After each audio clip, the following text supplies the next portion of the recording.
Hello, everyone, and welcome to episode 17 of the Computer Business Marketing Show. Our show today is brought to you by The Unconvention. The DC Unconvention 2017 is the second annual conference for IT business owners. Learn from fellow techs and business owners, get business strategies that work in the real world, and discover new tech. Learn more at unconvention.io. Today's show is also brought to you by Tech Site Builder. Tech Site Builder is a hosted website builder that allows you to quickly and easily get a clean and professional website up and running for your computer or tech-focused business. Save time and frustration with Tech Site Builder. Learn more at techsitebuilder.com. Today we talk with Scott Millar of IT Rockstars about SEO and how your SEO strategy should be different when you're targeting residential break-fix versus business MSP services. Also, we'll address general SEO best practices and myths, and we'll talk about some neat tips on how you can use testimonials in your marketing. All that and so much more coming up right now.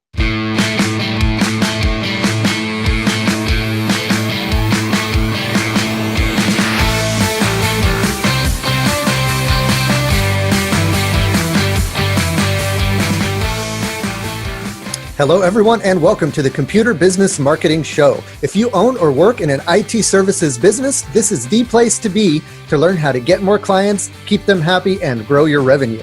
You can watch, download, and or subscribe to all show episodes at computerbusinessmarketing.com. You can also catch our live stream on Facebook every Wednesday at 4 p.m. Eastern. Just be sure to like the Tech Site Builder Facebook page, click the following tab, and then click See First so that the live stream will jump to the top of your feed every time we go live on Wednesdays.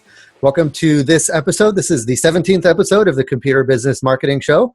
Welcome to those of you who are watching the live show. Also, for you guys who are tuning in on iTunes to the audio show, we do record video for this as well. Head on over to YouTube and search for Computer Business Marketing Show. We've got all the episode videos there as well, so you can see our surprised reactions to the different things we're talking about. I mean, it's really just, it's good info to listen to, but you can watch if you got nothing better going on. Today, we're excited to have Scott Millar of IT Rockstars on. He's going to talk to us about SEO and the differences in how you should approach SEO, whether you're a break-fix residential type of business or business-to-business MSP type of business. Not all SEO techniques are created equal, and there are certain things you should be focusing on depending on the type of clients you have. So we're going to jump into that. But before we do, I just wanted to talk a little bit about the Facebook group. Like always on every show, we talk about the Facebook group because it's a great community, right? Back in the day, you used to have, bulletin boards and message boards, and then it turned into forums. These are places where like-minded folks can get together and talk about a certain topic. Now, a lot of that stuff is moving over to the Facebook groups. And I've been having a lot of fun with the Computer Business Marketing group. We get some good discussions going on there. One of the most recent discussions we had was about how to use testimonials in your marketing. So, we should be gathering testimonials as a course of just habit in our business. Every time we work with a client, if we have a good experience with them, get a testimonial from them. In our last episode, we talked with Dave Greenbaum about some services that you can use to automate that process and only make sure you're getting good reviews. If someone has a negative experience with you, then you want to make sure you learn that they had a negative experience and correct it before they leave you a review. So you can use one of those services, and then once you start collecting all those reviews, you want to start using them in strategic ways. So that was a question we posed in the marketing group. How do you use your testimonials in your marketing? And so some answers we got, pretty typical is to use it on your website. I think that's a no-brainer right there. You want to make sure you have those testimonials on your website. One thing to keep in mind is to make sure the testimonials, you're interjecting them in different pages throughout your site and not just having them all on one testimonials page. But have one of your best testimonials or a couple of your best testimonials, or like a slider going through your testimonials on the homepage, so people right away can see that social proof. And then even on your services pages, even on your contact page, every page should have like a little snippet of testimonial. That way, no matter where someone is landing on your site, because they might not be landing on your homepage, they can see that social proof. They can see that people have been happy with your services, and they can get the idea that you're a legitimate business. Some other folks, Dave Greenbaum had a great idea. He's going to be converting his testimonials into images that he'll be promoting on social media like Instagram. So just take like one of the testimonial quotes and attribute it to the person, and then make it a pretty image and post that on one of your social media accounts. And I think that's a great strategy. Someone was talking about that they couldn't leave or they couldn't ask for testimonials because they work with government folks, and they are very wary of publicizing their name, or maybe they're not allowed to talk about what projects or who they're working with on something. So he was said that it's tough for him to get testimonials. And then someone else chimed in saying, you don't necessarily need to give the person's name. You can treat it as like a case study. Or the Stuart who responded here said you could call it a technical spotlight, where you can substitute the actual name of the person for like a government department, or something like that. And you don't have to be specific, but still highlight what you did for them. And you can even still use a quote from them, saying, hey, it was we enjoyed blah, blah, blah. And it, it helped our business do blah, blah, blah, or it helped our organization with such and such. And highlight that is from a government department. That way, if you're targeting that type of client, then they know that you've worked with others in the past. Scott, what do you think about that? How have you used testimonials effectively in your marketing? I think I'd probably go back to how I get testimonials for marketing purposes. And what I've used over the last sort of 6 months is a service, it's a free service called Google Review Link Generator. So what you can do with that, if you just Google it, it's a tool there's a number of people that have it on the web, but that allows you to generate a review link to your Google business page. So that you can, once you've got a happy customer, you just have to fire that link to them, and they click on it from their phone or on their desktop, and then they can leave a review right there on Google. You don't have to tell them to type in the business details or anything like that to get to the right business. So that's how I've used it in the past, and it's been quite effective, obviously, from an SEO perspective. That's the number one way that I've been using it recently. Yeah, and that's a great point. That's another way to use your testimonials in marketing, and you don't have to do anything. Just as long as you get the review on Google, then that's going to feed into your, the stars that show up in the Google local search results. You're killing two birds with one stone. Yeah. So. Very cool. And along those same lines, Dave Greenbaum posted again in the group later talking about this new service. I think it's new. I've never heard of it before, from Google, called Small Thanks, where it's at smallthanks.withgoogle.com. And basically you have to have I think you have to have a Google My Business account, which we all should.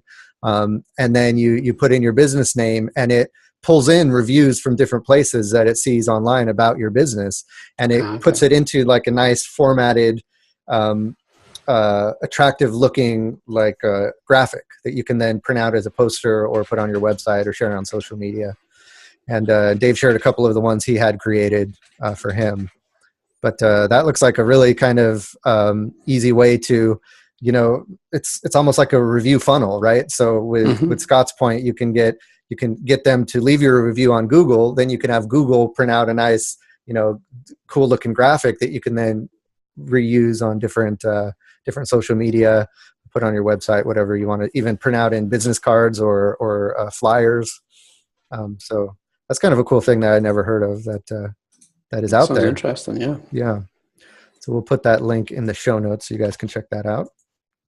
A lot of other good questions going on in the Facebook group. Actually, in the live feed here for our show in Facebook, Wayne Hansen says that I know there's people who are happy with me and my work, but I usually feel weird asking someone to write some kind of praise.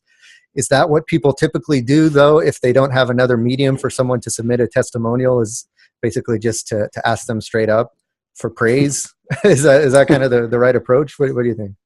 I think it is. I mean, what's the worst thing that can happen if you ask them and they say no? Then if they say no, there's probably a reason for that. You maybe want to find out what that reason is.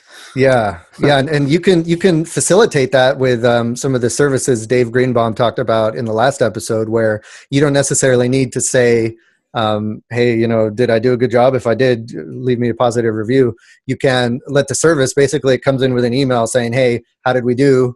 Good or bad, and out of 5 stars, how did we do? They click it, and it's open-ended, right? You're not saying, hey, give us a good review. You're just saying, hey, let us know how we did.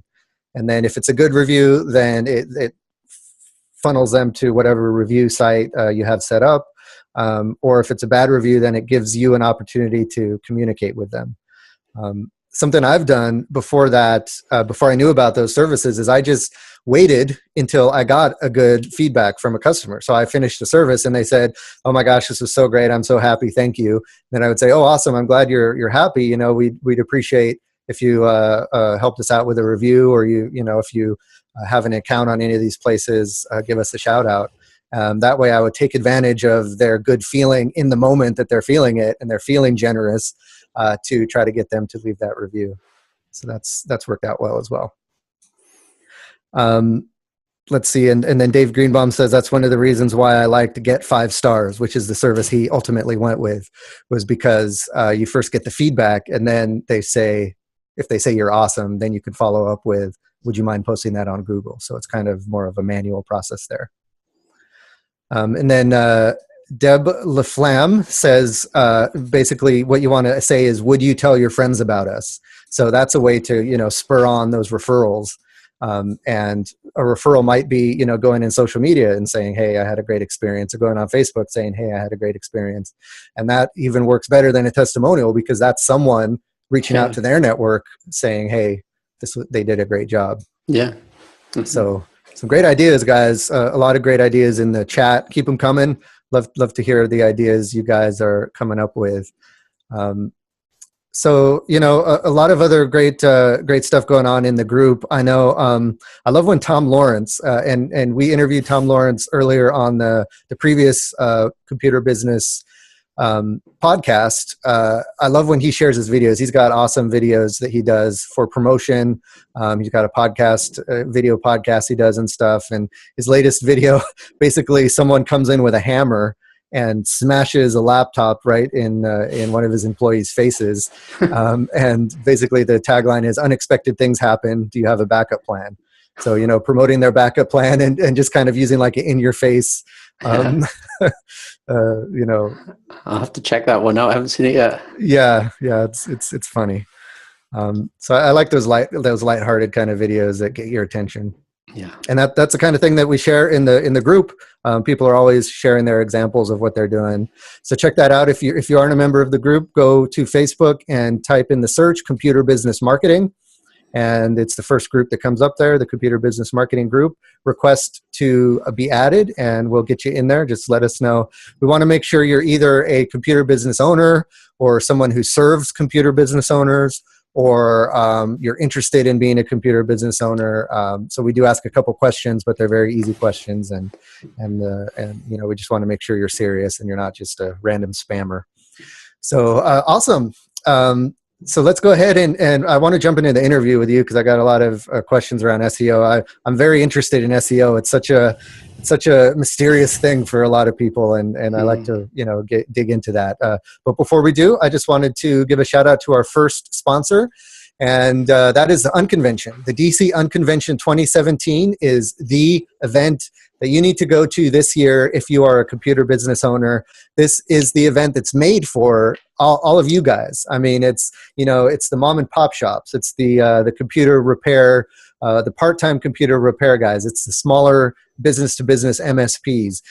You guys are out there grinding it out, fighting for every client you have, and you're growing your business. You're doing the right things, but sometimes you reach a plateau, or sometimes you're just not sure if what you're doing is the right thing. And that's kind of what that's what the Unconvention is about. It's 2 days. We're hosting it here in Washington, D.C., and it's September 16th and 17th. What we're going to be doing is we're going to have some talks. We're going to have Brian Best of Best Max, who is a guest on the show previously, who's going to talk about his journey from starting a break fix shop to being a retail shop to being an MSP to eventually selling his MSP and then to creating a product. So he's been, through the life cycle of a computer business, and he's reached every milestone that you'll want to reach in growing your own business. And he did it all around Mac repairs. So it's all around one niche product that he built his business on. And so it's an exciting story. It's got a lot of great stuff, and he's going to be hanging around all day Saturday. So you can, pick his brain about some of the stuff he talks about. And that's the cool thing about the Unconvention is it's a small group. We cap it at 100.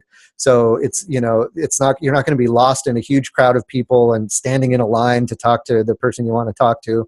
It's, in fact, on Sunday afternoon, pretty much the entire afternoon on Sunday is devoted to networking. So we're just going to open it up for folks to be able to talk to each other and hang out in a comfortable environment. And just pick each other's brains. We're also going to have workshops, so you can get together in a small group and talk about what problems you're having with things like marketing and pricing and productivity, and kind of brainstorm with each other to come up with the best answers. And then after the small groups are over with, all of the small group leaders come back to the group as a whole and talk about what each group decided were the best results. So you don't need to be in each group to get the results of each group. So it's kind of a cool way that we're going to, use the hive mind and get everybody's idea on each topic and then present it to the group as a whole. We're also going to have some hands-on labs, so you can learn about things like networking. We're going to have a lab on SEO as well. So some of the things you hear in the podcast today, you can try to put into action or see put into action in our SEO lab. And then we'll have some labs from our vendors as well. So they'll be talking about, they'll be showing demos of their products. You can get your hands dirty. You can try out the product before you buy it. So that's a cool way to try that out. Right now, our big sponsor is Malwarebytes. They're really the ones who are helping making this happen. And they're going to be there with their technician tool set that they've released recently that's got a bunch of tools that computer technicians can use to repair and diagnose computers along with their antivirus software. So they're going to be there demoing their products. We got some other sponsors that we're still working with to try to get them on board. But also Instant House Call and Tech Site Builder are both sponsors as well. So lots of cool stuff. Go to unconvention.io and check out the schedule we have there. We also have the lodging recommendations. Now, those rooms are filling up quick. In fact, I think most of the rooms might be booked from those particular lodging venues. But there are tons and tons of hotels in the area. So you should be able to find something, or just Airbnb it. There's lots of Airbnb options as well. So no excuse. If you have the time and you have the money and it's not a huge investment, come to the Unconvention. Speaking of investment, if you want to get a discount, get $40 off of your ticket to the Unconvention, just use the coupon code TSB. That stands for Tech Site Builder, TSB. When you check out Unconvention, you get $40 off your ticket. And we can't wait to see you in Washington, D.C., September 16th and 17th. Again, unconvention.io. All right, guys, let's jump into the interview today. Excited to have Scott Millar from IT Rockstars coming to us from across the pond. And I love our folks, our international audience, and I love getting the perspective of different places. So, Scott, why don't you kind of tell us a little bit about yourself and where, your history, how you got involved in the IT world and what you're doing these days. Sure. Yeah, sure. Well, thanks for the intro there, Matt. Question for you. Am I the first person from Scotland on your podcast? Yes. Excellent. Yes, you are. All right. So you are. All right. So I'm based in Aberdeen, Scotland. I've run break fix for a number of years. I worked for a managed service company on the sort of technical side, then the business development side, and for the last year, been doing sort of managed service marketing for my own IT MSP business. I'll probably start at the start in regards to the residential stuff. That's kind of where I started. I was doing it part-time for a while on the side until I went full-time with that. And the way that I got all my customers back in 2008, 9, 10 was through search engine optimization. So I basically Back then, it was so much easier than it is now. I can tell you that. But I learned by a lot of mistakes when it came to SEO, and for me, it's almost like a computer game. So that, when I was a kid, a teenager, I was really into computer games, and I think it's just kind of equated to adulthood in my career. This SEO thing, I play Google almost like a computer game, trying to get on that first page for certain keywords, but learning by my mistakes. So the first mistake that I made in the residential side, once I had a little bit of success, I got greedy. And based on that, I was thinking, how can I utilize this SEO and get more customers and maybe even sell the leads to other IT providers? I thought, you know what I'll do? I'll go and build a website, an IT break-fix website for every city in the UK. So I went and built 35 websites for the larger cities in the UK, and then did SEO probably in about 3 of them. And the issue that I had was I didn't have the capacity to do search engine optimization for 35 websites at the time. So it was a really big, it took me months and months to build up these sites. And the lesson I learned there is, focus on what you're good at, what makes you good money in your business. And that's what I did locally. So I built my own site. I dominated the first page of the search. The competitors were nowhere to be seen, really. SEO almost sounded like a new thing. Not many people had heard about it. But I dominated that first page, and it got me thinking when I was doing the residential stuff, okay, I can pretty much choose any keywords that I can go after. And I got focused on, okay, what's the most profitable type of repair for me to do, and what takes the least amount of time. So at that time, it was laptop screen repairs. Because it was a laptop, you could just charge more money for the repair. And a laptop screen repair usually was a lot quicker than other types of repairs, like a virus removal, that type of thing. So it was like if I can dominate the search for terms around that are more profitable, that's the ones to go after. So following from the residential, I worked for a managed service provider, as I said. I was on the technical side. And then I went into the business side, business development side. Last 2 years, we're doing that. And then last year, marketed my own MSP using SEO. And it's completely different than residential. It's I'd say it's much more difficult. It's a much longer term game than the residential side. And the residential side, people or your customers, potential customers, are looking for an immediate fix. Whereas with business, it's not really about the immediate fix. There are instances where there is the immediate fix, but it's really more about reputation. And there are some tricks that I can go into later in the show that I've done that do work for the sort of business side. But it probably, don't just leave it at SEO for the MSP side. It's not all about SEO. That's the lesson I've learned so far. Not just focus on it. So before we dive into kind of the differences, why don't you talk a little bit about maybe just general overall best practice rules for SEO, no matter what kind of service you're doing or what kind of client you're targeting, just when you're thinking about your website and your presence on the search results, what are some things to keep in mind? Okay. Well, the first thing probably is your on-page content, what your site looks like, how it's linked, how it's performing, how well optimized your site is. Does it download on your phone quickly? Google's looking at all of these things. Can the user, when they land on your site, get to the content that they need? They maybe want to find out what your services are. They want your contact number. How easy is it for them to get to that information? That's what Google's looking to see now. It's all about the user experience on a site more than anything else. So that's almost like the number one factor, is the on-page content. Back in 2010, all the way up to the Penguin algorithm, it was very much about off-page content and what you could do, fire links, and that type of thing. But it's specifically, that's the immediate thing that anyone should be looking at in regards to their SEO now, is what's on even on the front page of their website. Yeah, and that's what I tell a lot of folks is, the goal of Google is to put the best results at the top of the search, Yep. of the search page. So best results means a good experience. Does it load fast? Does it look good? Is it easy to navigate? Is the text, readable? That kind of thing. Good grammar, even it makes a difference. Spelling and that kind of thing. And so, just concentrate on, first and foremost, just making your website a good visitor experience and something that people would enjoy being at, and then just fill it. Another thing that I find works really well is, the more content, the better. It seems. So, Yep.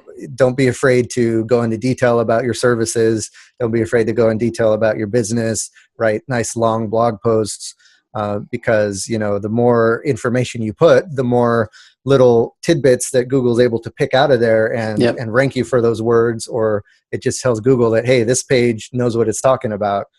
There's a lot to be said here. It's also the other question, or the other thing that you should be looking at when you're looking at your own page is what exactly is that you want to be found for. Yeah. What are the, look at that, it's that 80-20 rule, in your business, looking at where the money's coming from. Where's that, 20%, the really good income, the easy stuff to do. Where's that coming from? And optimize your site for those three services, if it's services. That's the other thing that I'd be looking for when you're looking at the on page. Cool. And then speaking of off page, so we're talking about the things we control on our website. Because it's tough, right? It used to be where you can just go out and pay someone some money to get a bunch of crazy random sites to point links to you. That doesn't work very well these days. What are some of the things that we, as not us computer business owners who don't have a huge budget to hire someone to do PR and stuff for us, what are some of the off-page things we can do? Okay. Well, the first thing I'd probably say is actually hire someone to do PR. There's a lot of SEO PR services out there that they're lower cost. You can get some for around about $150. And that will not only give you the PR, but you'll also get a link back from all the news aggregators. So that's one of the first things that I'd be looking at. You don't want to be optimizing that press release for any keywords. You want to optimize it for your brand terms. So when I talk about your brand terms, that's your company or your business name, and that's what you want to optimize that piece of content for. But that will establish a really good sort of foundation for all of your other off-page SEO tactics. The second tactic that I would probably employ 2017 are local businesses going after links from local websites that are appropriate to you. So that is things like a link, if you're a member of the Chamber of Commerce or a BNI business group or another networking business group, anything like that, trying to get a link on their website back to your website. And again, don't be going after keywords. Don't be bombarding that profile page on the other website with keywords, just your brand terms and your naked URL to your website. That would be my sort of main two tips, I guess, when it comes to off-page tactics in 2017, because right. I guess you can get it really wrong really easily now because of the way that Google works, and it just knows because it looks at a massive data. It looks at all of your competitors and then around each other city, and it can tell when there's shady links in there or links that have been placed, paid for possibly. Right. Yeah, it doesn't look natural, right? Exactly. Compared to everybody else. So you want to be as natural as possible, and there's different ways that you can do that. If you sponsor a local charity, and in return you maybe just ask them for a link on their website. That's a really good one. A third sector or non-profit in the States, as they're called. They're usually of a higher authority. For some reason, I'm not entirely sure why that is, but a link back from those type of websites, or radio stations. So if you're doing any marketing on radio stations, they're really good ones as well. Get a link back. If you're paying for advertising, or if you're on the show on a radio station, ask for a link on the website. And the worst thing they can say is, no, we can't give you that link. But That's a great tip. I think in general, if you're dealing with any local businesses, even if you're like servicing their computers or you're partnering with a local business or you're in a networking group, make sure to ask if you can get on their website. And definitely. that's something a lot of people don't do. Where I've seen it going terribly wrong is for web agencies. So they'll go and build a website for one of their clients, and they'll put a link down at the bottom of the footer back to their website, and they'll have maybe 100 clients all with the same URL, and they'll maybe try to optimize it for one of their services locally, and that's the wrong thing to do. And Google will see that as a penalty and a manipulation, which it really is. Yeah. And they'll mark you down for that. So because they can tell that's not that business saying, "Hey, I'm linking to this business." It's you inserting your own link in the at the bottom of the page, which nobody looks at. Exactly. Anyways. And more than likely, all of these client websites are going to be hosted on a shared service or on the same host. And they're all going to have very similar IP addresses. And that, again, is going to not go in your favor. So it's things like that to avoid. Yes. Okay. Yeah, that's true. I'm glad we're talking about what to avoid as well as what you want to do, because that is important as well. Okay, so let's dig into then the residential break fix type of business.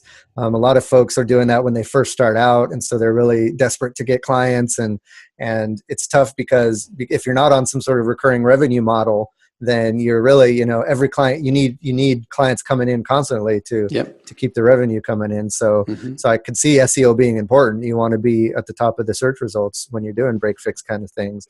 So you spoke a little bit about, maybe picking a particular service that is good ROI for you.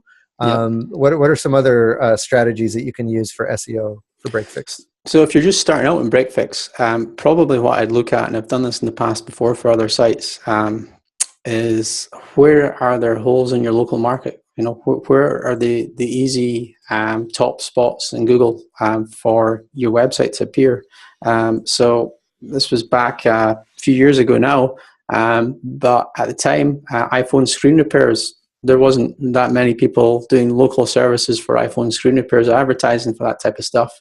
And there was a huge hole locally for that type of service. So it was really easy to fill up the first page of Google with a website all around that type of service. So it's look at the services that you offer, the ones that you like to do as well, and looking at the competition on Google. And there's various ways that you can do that. Something called looking at their backlink profile on Google. So there's tools out there like Ahrefs, Majestic, where you can plug in your competitors' URLs, and then for a small monthly fee, you can get their link profile basically. So it will give you all of their backlinks, and you want to look at things like how old that website is or how old that web page is. The older the site is, the harder it's going to be to rank up there with them. That's obviously if they've optimized the website, but it's looking for the easy wins when you're starting out. And sometimes you'll see those businesses that we're talking about, like the Chamber of Commerce, or there might be some newspaper or some business directory, local business directory that you didn't know about, but you find that through doing the backlink research on your competitors.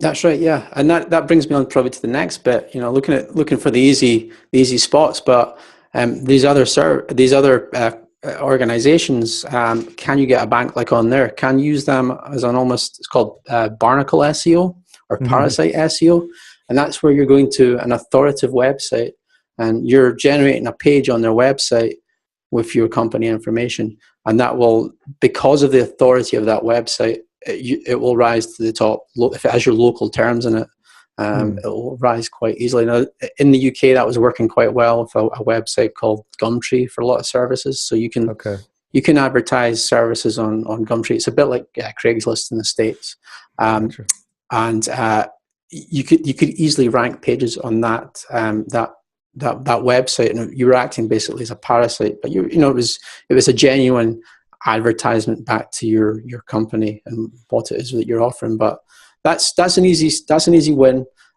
for people that are just starting out, and you obviously want to get business quickly. It's looking for the holes and your local competitors, see what they're not advertising for, because you probably want to try and get as many jobs in as you can to start off with. Right. So fill the gaps that Yeah. are missing. Mhm. Cool. I like that. How much emphasis would you put on something like keyword research, looking to see if there's any search volume around the keywords you're looking to target? Um, so yeah, I would probably put some emphasis on it. You obviously want to have a think about what it is you want to offer, and then as a service, what are your three main services I talked about before, the ones that generate the most income, and then looking at the keywords that relate to that service or are similar to that service. Google's now it's got a lot clever around relevancy of a website. So keywords don't matter as much as they used to. So, for example, when I was trying to optimize a website for a laptop screen repair, that was, I'd be looking at keywords around that. But now, if you're just talking about a specific thing to do with, laptop screens, and then you're linking back in your website to that, you'll find that it's Google just knows. The other thing I'd probably say with keyword research is once you've generated your list of keywords you want to target or go after, probably worth running an AdWords campaign to see exactly if there's any traffic there locally for those type of keywords. Because the worst thing you could do is spend 6 months optimizing a whole list of keywords and then you find out that there's absolutely no traffic. And there's tools like the Google Keyword Planner tool that will give you an estimate on the traffic, but to tell you the truth, that's just an estimate and most of the time it's wrong. Right. So running a small AdWords campaign, putting maybe $50-$100 towards an AdWords campaign, or even on Bing ads, just to see if these keywords are pulling any searches, and you'll be able to pull off a report from the AdWords campaign to see what that volume is locally, and you'll also be able to see if people are clicking your ads, what they've actually typed in into Google. You can pull that off as well. You used to be able to do that quite easily, but until they made it secure search, you can no longer see the keywords that people are searching for, but the AdWords system still allows you to see that. Cool. So we talked a little bit about residential. Let's go to the other side of the coin. The folks who have MSP type services or that are doing, business to business, B2B type of services. You talked earlier about maybe SEO might not be, the primary thing they should be focusing on. Number one, why is that? And number two, for what things should they be focusing on if they are, for SEO, the little bit of SEO that they are doing? Okay. It's just from my personal experience doing business development and seeing how a managed service providers, how that's expanded over a 5-year period. My own experience is it's not all about SEO or marketing for MSP. It's more about the relationships that you form in your business and with the business community.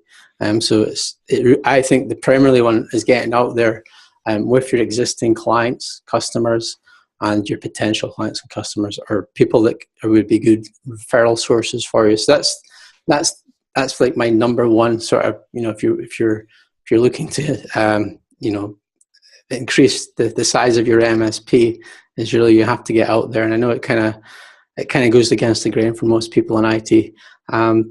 But it's what you have to do. Number two, so what can you do with SEO when it comes to an MSP? Again, this comes down to thinking about probably going back to your keywords, what people are going to be searching for, your ideal business customer, what are they going to be searching for? The big question is, would a business customer be searching for a managed service IT support on Google? And I think 9 times out of 10, probably not. They're probably going to be speaking to one of their business partners or colleagues and asking for word of mouth advice. But where you can get some immediate hits on managed service is through when things have just happened. So an example of that is maybe a ransomware attack. There's maybe an incumbent IT supplier and they can't fix that ransomware attack. So optimizing your site for specific immediate needs like that may be a good route to go down. And I've seen that used before here in Scotland with a company based down in Glasgow. I think it's Red Mosquito. They they have quite a large section on their website about ransomware and how to recover from it if you've been hit, and obviously if you've got an incumbent IT supplier. The other ones would be maybe if there's been a server crash, that sort of whole network failure. They might just be really unhappy with their current IT guy or small IT company is looking at the looking for these electrical the ups has failed, that type of thing, going after that again immediate sorry, I'm mumbling on here, Matt. Yeah, that's all right. So yeah, I mean, I had one more, and that okay. was moving office. So, okay.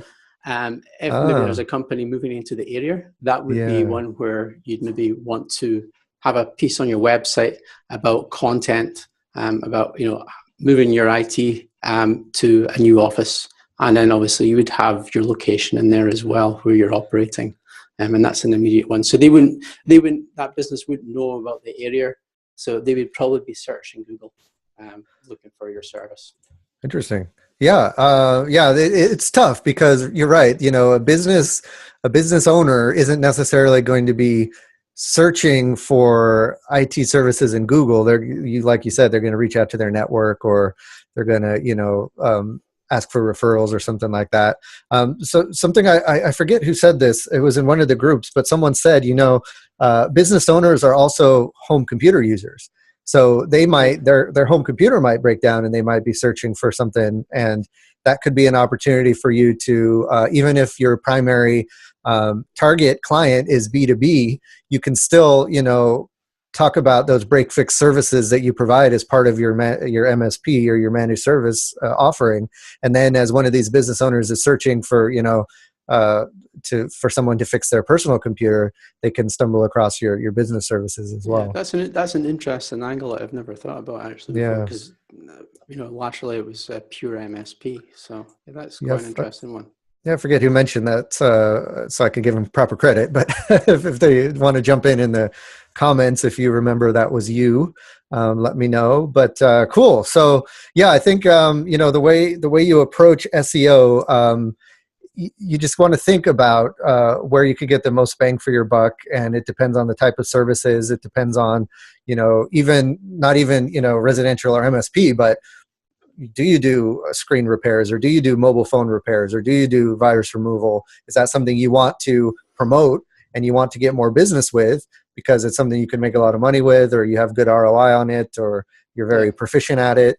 Then just focus on that, and then follow some of the tips we've talked about as far as content on the site, making sure your content is focused and well structured, and your site is fast, and then just reaching out to doing old school marketing, just reaching out, or not old school marketing, old school networking, just reaching out to local businesses, local groups, organizations, partnering with them offline so that you can also partner with them online by getting links on their websites and that kind of thing.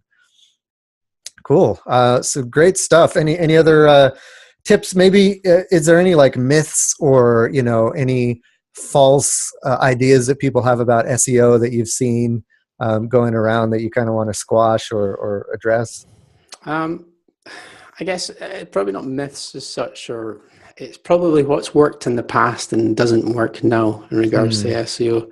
And I guess a majority of the audience maybe wouldn't be trying to manipulate the search, but it comes back to being as natural as possible on your website, and the marketing material that you're producing on your website, the content that you're producing.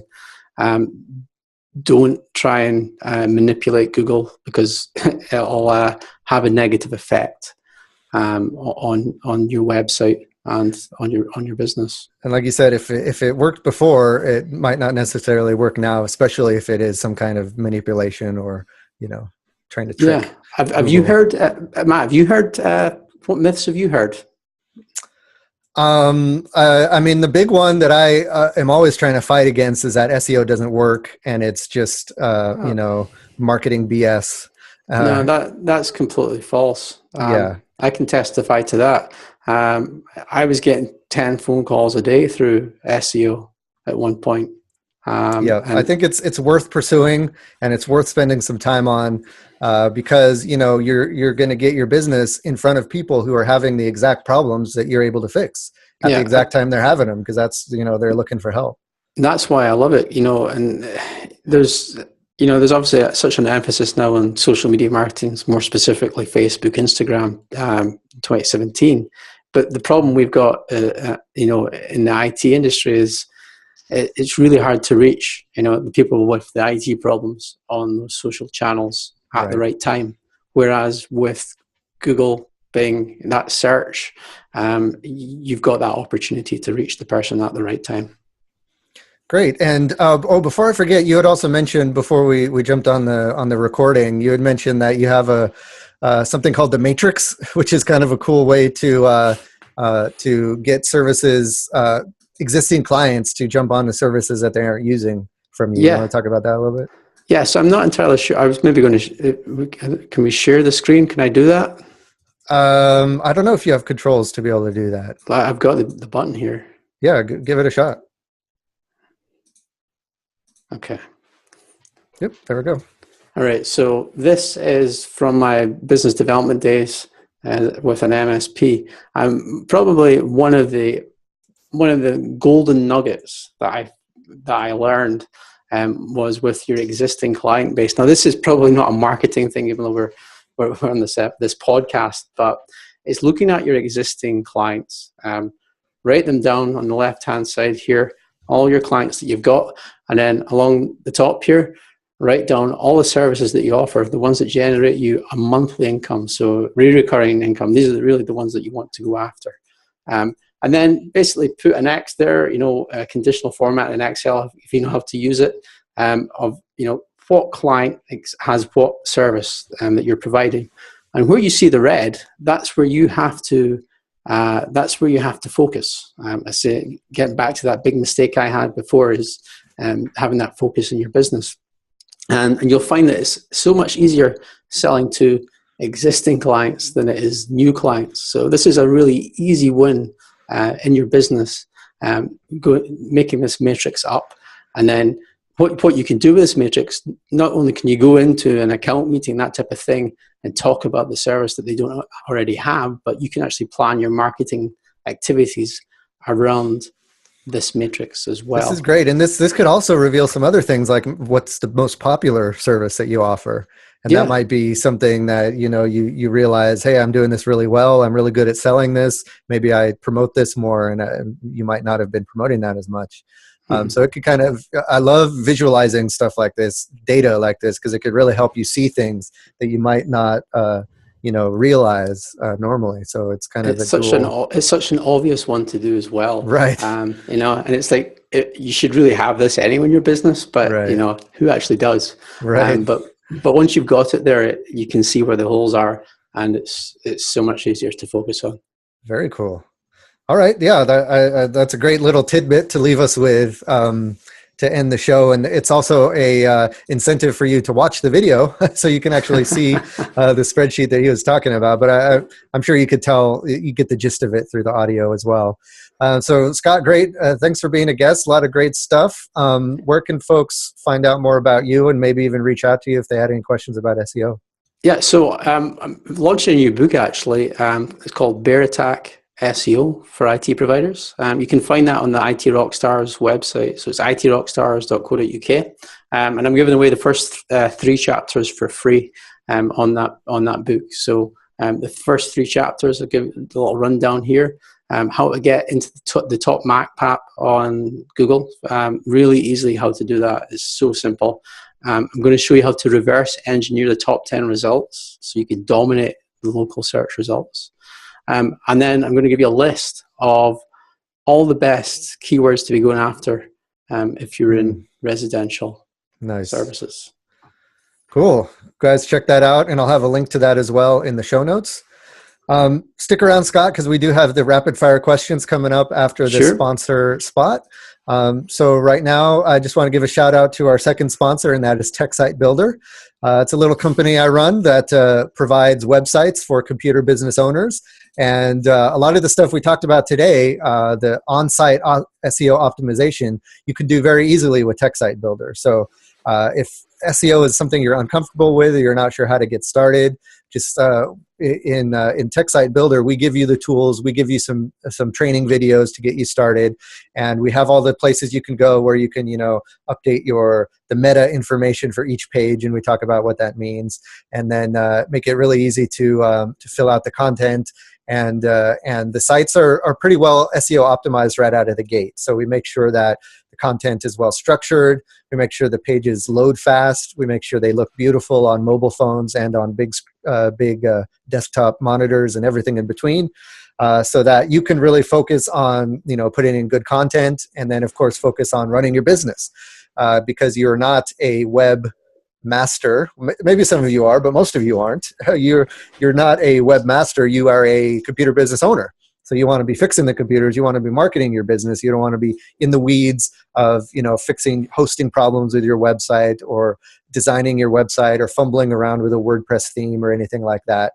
If that sounds like pulling teeth to you, then TechSite Builder is there for you. So it allows you to get a website up and running quickly and easily for your computer business. Really, from the time you sign up to the time you have a fully functioning website that you are in control of is roughly an hour. So we walk you through all those steps that you need to insert your own content, to change it, to make it look how you want it to look, change the colors, change the images. And we recently introduced a drag and drop page builder. So you can literally just take all the elements on the page and move them around and make them look however you want. So your website will truly be your own, and you can put in as little or as much energy into your website as you want. That's TechSite Builder. You can do it yourself, or we can do it for you through our concierge services. All of them super affordable priced, because I know for folks just getting started, you want a nice website. And for folks who have a well-established business, you want a website that's reliable and that works for you and that you can take to the next level with your business. You can do all of that with TechSite Builder. So check it out at techsitebuilder.com. All right, lightning round. So basically, I'm just going to ask you some questions, and Scott, I just ask you to come up with the best answer you can think of off the top of your head. Okay. And see how it goes. All right. In your estimation, what is the biggest mistake that business owners are making with their marketing? Coming back to SEO specific, it's probably not making their telephone number prominent on their website. Nice. That's a good one. Yes.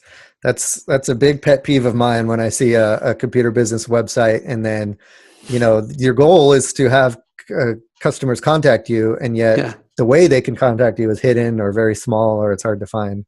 Yeah. And the thing you can do now, you've got HTML where you can do click to call. So if they're on a mobile device, they just have to touch that link and it'll make a phone call, Built into TechSite Builder automatically, by the way.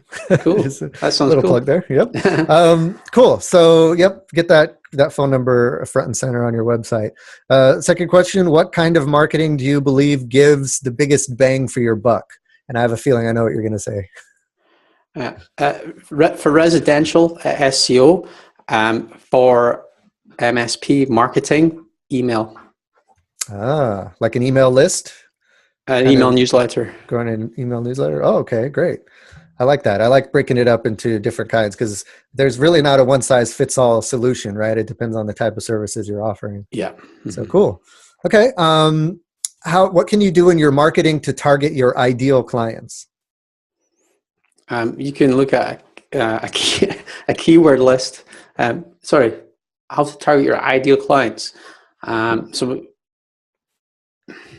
look at a keyword list. Probably optimize your web pages on your website for those, those services that you're wanting to offer. That's for the keywords that the clients you want to work with will be searching for. So maybe you don't want to work, on mobile devices. So then don't optimize for those results. But even better, if you want to, if you want to get more dentists as clients, then, think about the problems that a dentist's office would have. Maybe they have a proprietary system that hooks up to to their equipment or whatever, and you can target that. I think that would be more difficult, Matt. And the only reason I say that is because I've worked with so many businesses, and the IT is almost the same.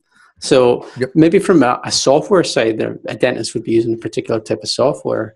Right. I guess that's kind of what I meant, was just looking for whatever particular piece of technology that is unique to that type of client.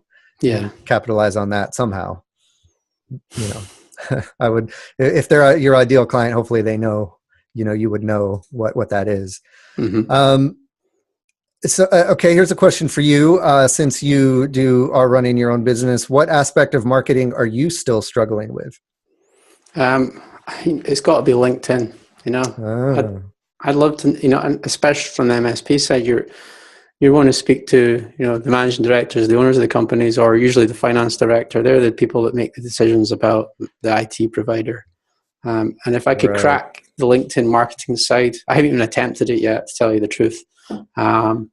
I think that would be the one that I'm struggling with. And I'd love to know, maybe get a guest on the show, Matt. And that's all over LinkedIn. That would be awesome. Yeah, I'd love to. If anybody listening has any recommendations for someone who's rocking it with LinkedIn, let me know. I'd love to have him on as a guest, and I'll be sure to keep an eye out as well. And last question: who should I interview next, and why?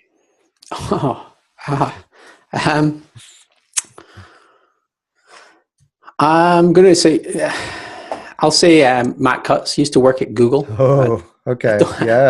I don't think he does now, but he'd probably have a really good few stories about SEO, what used to work and what works now. And I remember he used to do those videos, where he would talk about how to do good SEO. So he had quite a reputation back in the day as well, and quite a few forums. Right. Okay. So that's who I'd probably interview, but that's come from an SEO side. From an IT perspective, oh man, I really wouldn't know where to start with that one. Yeah, that's fine. I think Matt Cutts is a great suggestion. If he's still talking about that stuff, I'll reach out to him. Cool. Yeah, cool. All right. Thanks again, Scott, for being a guest, and we'll have to have you back again soon, because there's lots of other things we could dig into with SEO, I'm sure. So until next time, this is the Computer Business Marketing Show. Hey guys, let's keep the conversation going. So if you have questions or concerns, we've got the show notes up on computerbusinessmarketing.com for this episode. Just head on over there. You can leave a comment in the comments section. Or if you're on Facebook watching this live or watching the recording, you can leave comments in the Facebook comments section. Love to hear back from you. I like to respond to every comment I receive. If you're more of an emailing type, then you can email us at mail@techsitebuilder.com, and we'll answer your questions about topics on the show. Or if you want to have your question answered live on the show, let us know, and we'll be happy to do that. If you listen to the podcast on iTunes or Stitcher, give us a shout out. We love to hear your reviews.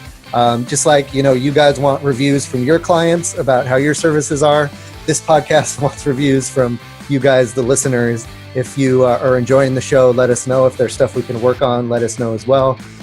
We love to hear your feedback on the different platforms where you might be subscribing to this podcast. Finally, don't forget to check out our sponsors, Unconvention.io and TechSiteBuilder.com. Thank you guys for checking out the Computer Business Marketing Show. This is Matthew Rodella saying, here's to your success.